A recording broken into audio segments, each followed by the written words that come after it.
All right, so one of the first topics that I want to kind of talk about for this video is linear equations, because that's really going to be a foundational topic that I think it's just going to be really important for you to know. So let's go through like writing the equation of the line. So in this case, we're given 2 points, and just remember when we're given like 2 points, we can always label these points as like xy and xy, but to differentiate them, we're going to use subscripts. So I can say like this is x1, y1, and this would be then x2 and y2.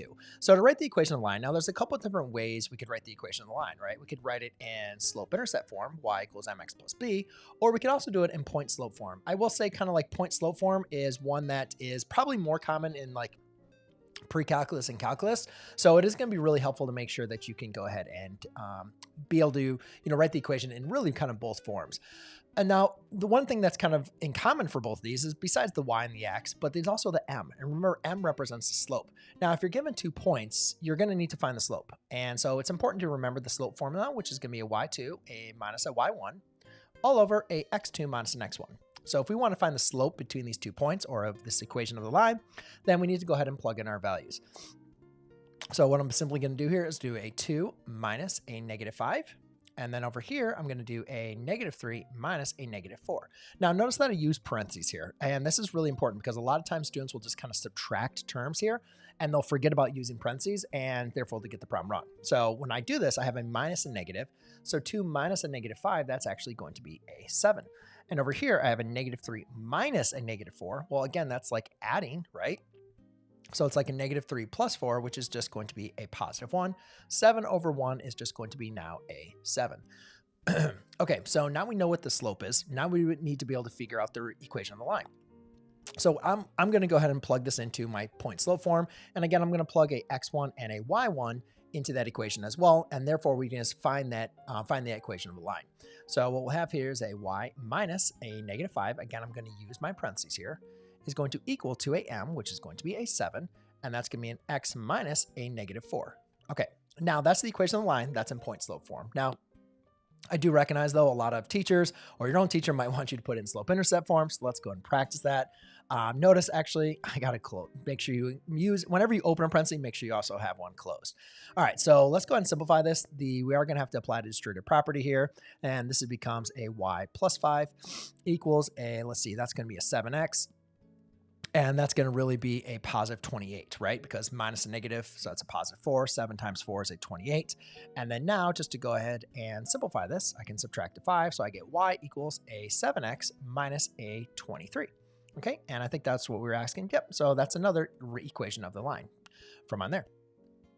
All right, the next question is saying, state the slope and the y-intercept of the linear equation. So there's a couple different ways we can do this. When we have an equation that's in y equals mx plus b form, right? Like the slope is kind of easy. That's your m, and your y-intercept is going to be your b, right? So, kind of straightforward. So the first way I'd kind of say that it's important to be able to do this is just to kind of rewrite this in slope-intercept form. So to do that, we're just going to solve for y. So what I'll do is I'll subtract a 5x on both sides, and that's going to leave me with a negative 4y equals a negative 5x plus an 8. Now I can divide by a negative 4 on both sides, and I get a y equals, now it's really important that you make sure you remember to divide the negative 4 into the negative 5x, as well as a negative 4 into the 8. So a negative 5 over negative 4 is going to be a positive 5/4 x, and an 8 divided by negative 4 is just going to be a negative 2. So therefore, we can say our m, which is our slope, is going to be a 5/4, and our y-intercept, which is our b, is going to equal a negative 2. Now, there's another way that we can be able to do this, which, I kind of want to be able to make sure I can explain this because it's going to kind of help us for further problems down the road. And not so much really about the slope. The slope is just kind of like a little trick here. This is what we call in standard form. If you have ax plus a by, by is equal to c. Actually, I don't know why. I'll just go ahead and delete that. So that's a by is equal to a c. So how can you write the slope? Well, a nice thing to know about the slope is m is equal to the opposite of our a over b. So all I simply need to do here, if I want to just kind of find the slope, I actually didn't need to solve for y. All I simply need to do is take my opposite of my a, which in this case would be a 5, right? So this would be a negative 5 over a negative 4. Well, a negative 5 over negative 4 is what? A 5/4. And is that the slope that I figured out? Yes, it is. So that's just kind of a little helpful kind of tip, hopefully, to help you out there. The other thing I want you to understand is the y-intercept. When you're trying to find the y-intercept, that's when x is equal to 0.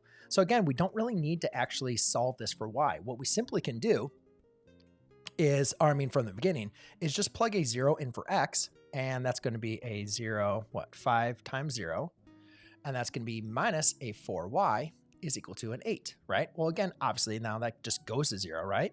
So therefore you can divide by -4 on both sides, and you get y equals a -2, which again, notice is the exact same thing we did when we had it in slope-intercept form. So I just want to kind of give you those alternatives. And the reason why actually I think it's really important to recognize that is because if in the next example it says find the x and the y-intercepts, well, the y-intercept was when x is equal to 0. So what do you think is going to happen when we want to find the x-intercept? Well, it's just going to be the opposite, right? X-intercept is y is equal to 0. And that's a really important concept to know for precalculus, because this is going to come up over and over and over again, because in precalculus, we're going to be dealing with a lot of different functions that are going to come up. So you're going to want to make sure you know how to find the x and the y-intercept, no matter what type of function we have. And no matter what, this is going to be that rule that you're going to want to pay attention to, that if the y-intercept, x equals 0, the x-intercept, y equals 0.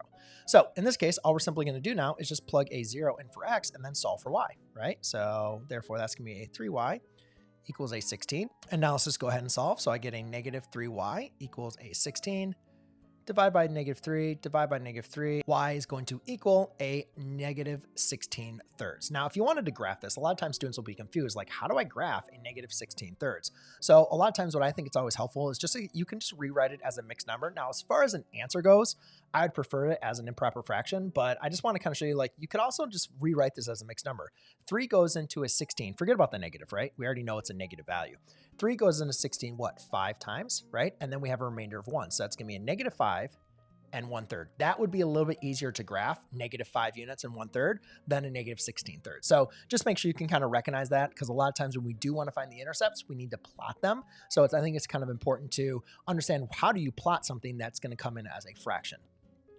Now for the x-intercept, y equals 0, so we're going to basically do the same thing. We're going to -4x minus a 3. Now replace the y with a 0, right? And therefore that's going to equal 16.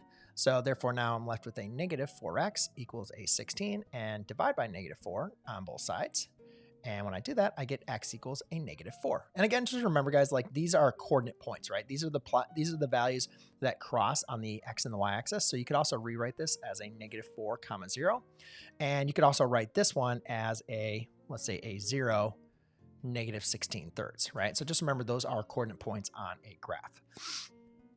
All right, the next thing that we're going to look at is just kind of going back through some like linear equations. And I think it's just really important to, remember, how do you solve an equation? Like, that's going to come up time and time again. We're going to be, moving variables around. So in this example, just recognize here we have parentheses and we have variables on both sides. The first thing I'm going to want to do is get rid of the parentheses. And the way that I'm going to do that is by using distributive property. So I'm going to multiply my 2 through both terms inside the parentheses, as well as a -8. Now remember, that's a negative is attached to that 8. So don't multiply by an 8. You got to make sure you multiply by a -8. So when I do this, I'm going to get a 10x and minus an 18 is equal to a 3. Now this is going to give me a -8x. And -8 times a +2 is going to give me a -16. All right, so now I have an equation with no parentheses or grouping symbols. That's good. Now I want to get my variable to the same side. Typically, I always like to get my variable on the left-hand side, or at least make the coefficient to be positive.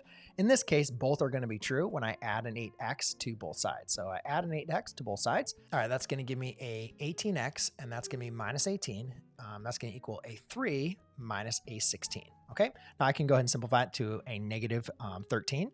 And so therefore then I'll just go ahead and solve for my 8x. So I'll go ahead and add a 18 on both sides. So this is technically going to give me a -13 and then plus an 18, right? So that's going to give me a -13 plus 18 is going to give me a +5.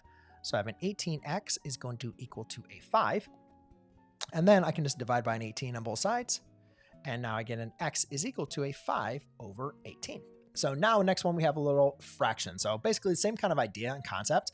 We're just now going to be dealing with fractions. So again, we want to get rid of the grouping symbol. So I'm going to go ahead and multiply my 1/3 times everything inside of there. So therefore that's going to give me a 1/3 x. Now 1/3 times a 6 or -6, right? So a lot of students will get confused with the fractions. So just remember, all fractions you can rewrite, or all numbers you can rewrite as a fraction, right? And then when you do have fractions, you're multiplying fractions, you multiply straight across. So this is going to be a 6 over 3, which is just going to equal a 2. But again, that's a -6, so therefore that's going to be a -2. And then we're going to have a negative 2/5 x plus a 14/15. Okay, so again, we want to get our fractions, to the same side, right? We got to get, our variables to the same side. So what I'm going to do is I'm going to add a 2/5 x to both sides. Okay, so I have a 2/5 x plus a 1/3 x. So again, remember when you're adding variables, you got to add the coefficients. So basically what I have is a 1/3 plus a 2/5. And we got to remember, how do we do that? Well, we got to get a common denominator. And in this case, the common denominator is going to be the product of our denominator. So I'm going to do that on the top and the bottom. And when I do that, now I'm going to get a 5/15 plus a 6/15, right? So that's going to give me a 21/15.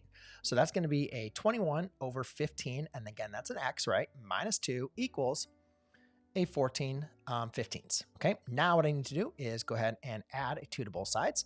So now we need to somehow figure out, well, how do you add a fraction like 14/15 plus 2, right? Well, remember, 2 can be rewritten as a fraction. And then we just want to be able to write the common denominator, right? Which is going to be a 15. So I'll multiply by 15 on the top and bottom. And when I do that, I get a 14/15 plus what? A 30/15. And 14 plus 13 is going to be a 44/15. Okay, so now I have a 21x all over 15 is going to equal now, this adds up to a 44/15. Now the cool thing here is, since I have an equation, whenever you equation that are both divided by 15, you can actually just eliminate the denominator 15, because the first step we would do here in solving this algebraically would be multiply both sides by 15 to get rid of it. So therefore I can just rewrite this equation as 21x is going to equal a 44. And then now I'll just divide by a 21 on both sides, and I get a x is equal to a 44 over a 21. And yep, just to see if there's anything else that would go ahead and simplify, but I'm not seeing anything that would.